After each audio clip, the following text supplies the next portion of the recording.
নমস্কার, আমি জ্যোতিষ সম্রাট বিনয় শাস্ত্রী। আশা করি ঈশ্বরের কৃপায় আপনারা ভালোই আছেন।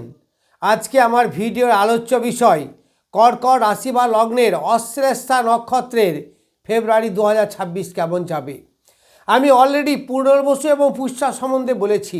আজকে বলবো অশ্লেষা নক্ষত্র। এই কর্কট রাশি বা লগ্নের শেষ নক্ষত্র হচ্ছে অশ্লেষা নক্ষত্র, যার অধিপতি বালক বুধ। এই অশ্লেষা নক্ষত্র বেশ ভালো নক্ষত্র, তবে এদের মধ্যে একটু অলসতা থাকে। তাছাড়া যারা তন্ত্রবিদ্যা ভালোবাসে, যারা মন্ত্রতন্ত্র ধর্মের প্রতি আসক্ত, তাদের কিন্তু এই নক্ষত্র বেশ ভালো, বেশ সাপোর্ট করে। যাই হোক, আমার বিষয়বস্তু হচ্ছে ফেব্রুয়ারি মাস কেমন যাবে। এই অশ্লেষা নক্ষত্রের প্রথমেই যেটা বলবো সেটা হচ্ছে অশ্লেষা নক্ষত্র বা বুধের নক্ষত্রে কোনো গ্রহই এই পর্যন্ত নেই। দ্বিতীয় হচ্ছে 26 নম্বর নক্ষত্র। 26 নম্বর নক্ষত্রে আছে শনিদেব, কর্কট রাশি বা লগ্নের নবমে বসে আছে, সপ্তমপতি এবং অষ্টমপতি। তাহলে এই শনিদেব আপনার কিন্তু চরম শুভ ফল দান করবে। কিসে শুভ ফল দান করবে না, ব্যবসা বাণিজ্যে বেশ উন্নতি করবে, বেশ ডেভেলপমেন্ট আপনারা আনবে। দাম্পত্য জীবনে মোরাললেস একটা শান্তি বিরাজ করবে।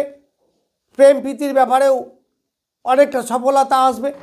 যদিও এই শনিদেব প্রেম প্রীতির ব্যাপারে কিন্তু খুব একটা অ্যাট্রাকটিভ নয়, কিন্তু যেহেতু এই লগ্ন বা রাশির নবমে আছে এবং সে ভালো নক্ষত্র দ্বারা পরিচালিত, নিজের নক্ষত্র, আবার সে আছে কি অতিরিক্ত শুভ জায়গায়। তাহলে কোনো নক্ষত্র যদি অতিরিক্ত শুভ জায়গায় থাকে তাহলে নিশ্চিতভাবে বলা যায় যে সে শুভ ফল দেবে। আবার স্থানটা যে নবম স্থান, শ্রেষ্ঠ কোন স্থান, ফলে এখানে লক্ষ্মী বিরাজ করছে। ফলে আপনাদের অর্থনৈতিক কাঠামোর পরিবর্তন, কর্মের উন্নতি, নতুন কর্ম পাওয়া, কর্মের ডেভেলপমেন্ট হওয়া, এইগুলো সব পাবে। তবে যেহেতু শনিদেব একটু বাধা বিপত্তি, একটু সমস্যা, এইগুলো কিন্তু প্রথমেই আসবে। একটু ধৈর্য হারাবেন না, তাহলে এর সফলতা আপনি নিশ্চিত পাবেন। একটা মনে রাখবেন, শনিদেব কিন্তু কাউকে ফেরায় না। যদি কেউ নিষ্ঠার সঙ্গে কাজ করে, যদি সৎ কর্ম করে, সৎ পথে চলে, নিয়ম নীতি মেনে চলে, নিশ্চিত তার সফলতা আসবেই। কারণ কর্মের কারকগ্রহ হচ্ছে শনিদেব। সুতরাং কর্মকে করতে হবে নিষ্ঠার সঙ্গে। এইবার আমি বলবো 25 বা 7 নক্ষত্রের কথা। তাহলে 7 নক্ষত্রে কে আছে? দেবগুরু বৃহস্পতি। কোথায়? দ্বাদশে। তাহলে এই দেবগুরু বৃহস্পতি হচ্ছে কর্কট রাশি বা লগ্ন সাপেক্ষে ষষ্ঠপতি এবং নবমপতি। সে আছে কোথায়? দ্বাদশে। আবার বেশ ভালো নক্ষত্র, বেশ শুভ নক্ষত্র, মিত্র নক্ষত্র। তাহলে কী হবে? সে নিজের নক্ষত্র নিজেই পরিচালিত এবং নক্ষত্র শুভ অবস্থায়। আবার এই রাশি বা লগ্ন সাপেক্ষে দেবগুরু বৃহস্পতি নবমপতি শুভ, যার ফলে কী হবে? আপনাদের সব রেজাল্টটাই ভালো আসবে। কী ভালো আসবে? যারা বিদেশে থাকেন তাদের ডেভেলপমেন্ট, কর্মের উন্নতি, বাইরে যারা পড়াশুনো করে তাদের ডেভেলপমেন্ট নিশ্চিতভাবে হবে। আবার মান যশ খ্যাতি এগুলো তো পাবেনই। দাম্পত্য জীবনে একটা সুন্দর যে হাজব্যান্ড ওয়াইফের একটা সুন্দর সম্পর্ক, মধুর সম্পর্ক, সুখ সজ্জা যাকে বলা যায়, সেই রকম আপনাদের থাকবে। এই সময় যদি ব্যবসা যারা করেন, ইনভেস্ট করে ব্যবসা করতে চান বা ইনভেস্ট করে ব্যবসা করেন, তারা এই সময় কিন্তু ব্যবসায় ইনভেস্ট করতে পারেন। তার কী হবে? অনেক ডেভেলপমেন্ট হবে। এইবার আসবো 24 নক্ষত্র। 24 নক্ষত্র আছে রাহু। এমনিতেই রাহু কিন্তু কর্কট রাশি বা লগ্ন সাপেক্ষে শুভগ্রহ নয়। তারপরে সেই তার নক্ষত্রবতী আবার খুব বাজে একটা জায়গায় আছে। ফলে রাহু কিন্তু আপনাকে মোটেই শুভ ফল দেবে না বা দিতে পারবে না। এই রাহু আছে কোথায়? অষ্টমে। অষ্টম মানে দুর্ঘটনার স্থান, আয়ুর স্থান, শরীরে রোগের স্থান, লোন, অতিরিক্ত লোন করিয়ে দেওয়ার স্থান। ফলে এই জায়গাগুলো কিন্তু আপনারা খুব সাবধানে থাকবেন, খুব সাবধানে থাকবেন। শুধু সাবধানে নয়, খুব সাবধানে থাকবেন, নাহলে যে কোনো সময় আপনার অ্যাক্সিডেন্ট ঘটতে পারে, যে কোনো সময় হঠাৎ বিপদ আসতে পারে। কারণ রাহু কাউকে বলে আসে না, হঠাৎ আসে, অকস্মাৎ দুর্ঘটনা ঘটিয়ে দেওয়া। কারোর সঙ্গে ঝগড়াঝাঁটি, অশান্তি বা কোনো টেসেলে যাবেন না। তাছাড়া লোন এই সময় পারতপক্ষে করবেন না, কারণ লোন করলে অতিরিক্ত লোন বেড়ে যাবে, লোন কিন্তু শোধ হবে না। যারা লোন করেছেন অলরেডি, এই সময় কিন্তু লোন শোধ করার চেষ্টা করবেন না, স্টেবল থাকার চেষ্টা করবেন। শোধ করারও চেষ্টা করবেন না, লোন নেওয়ারও চেষ্টা করবেন না। কারণ যদি লোন নেন তাহলে কিন্তু আপনার বিপদের আশঙ্কা অনেক বেড়ে যাবে। ফলে এই সময় কিন্তু আবার গুপ্ত শত্রু, গুপ্ত বিদ্যা এইসব ব্যাপারেও কিন্তু খুব একটা ভালো ফল আপনি পাবেন না।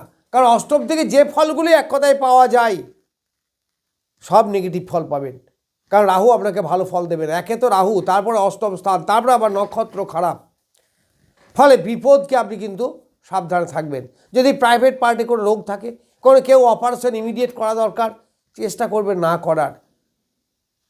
ইমার্জেন্সি হলে সে তো করতেই হবে, সেক্ষেত্রে কোনো ব্যাপার না, কিন্তু চেষ্টা করবেন এই সময়ে না করার। তাতে আপনার বাধা বিপত্তি, তাতে আপনার দুর্ঘটনার সমস্যা বেড়ে যাবে।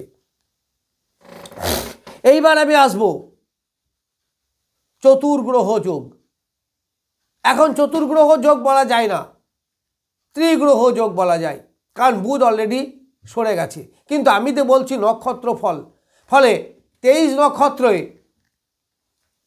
মকরেও যেমন থাকতে পারে, কুম্ভতেও তেমনি থাকতে পারে, কারণ কোনো কোনো নক্ষত্র দুটো রাশিকে কভার করে। তাহলে এই ধনিষ্ঠা নক্ষত্র মকর রাশিতে কিছু অংশ আছে, আবার কুম্ভ রাশিতে কিছু অংশ আছে, সে যে অংশেই থাকুক না কেন, এই 23 নক্ষত্র আপনাকে মোটামুটি ফল দেবে। কারণ সাধক তারা এই সময় এই বুধ আপনাকে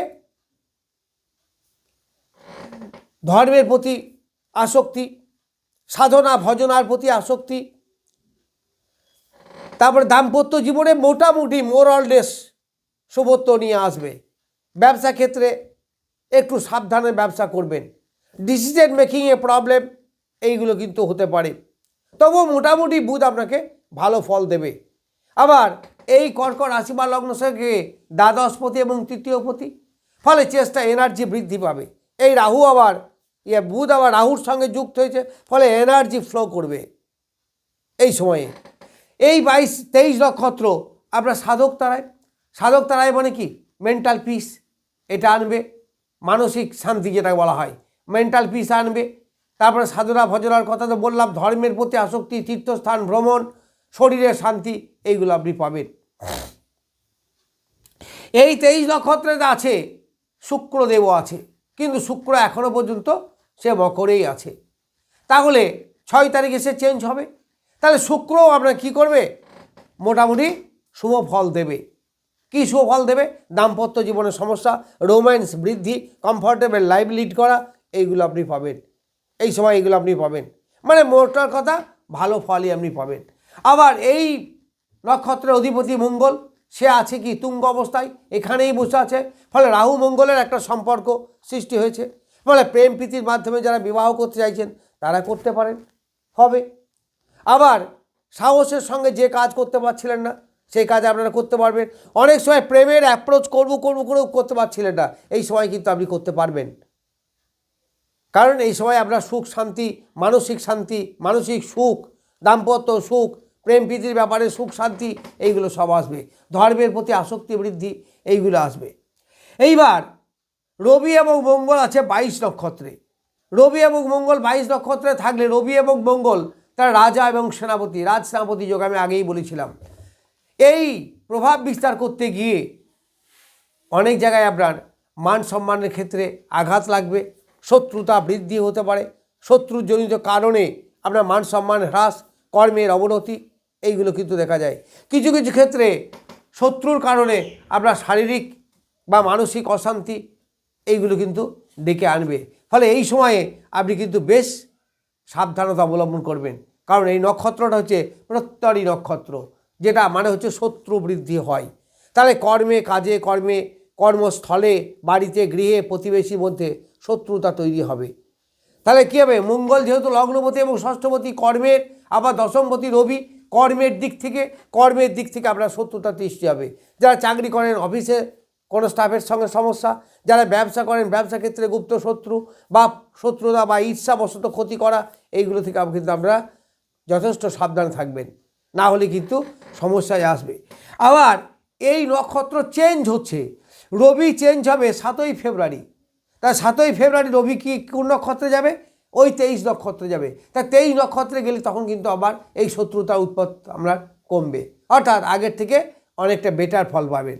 আবার মাসের শেষ দিকে অর্থাৎ 23শে ফেব্রুয়ারি 14 ফেব্রুয়ারি এই মঙ্গল যাবে ওই 23 নক্ষত্রে, তাহলে তখন নিজের নক্ষত্র পাবে, তার নিজের নক্ষত্রে সে বলিয়ান।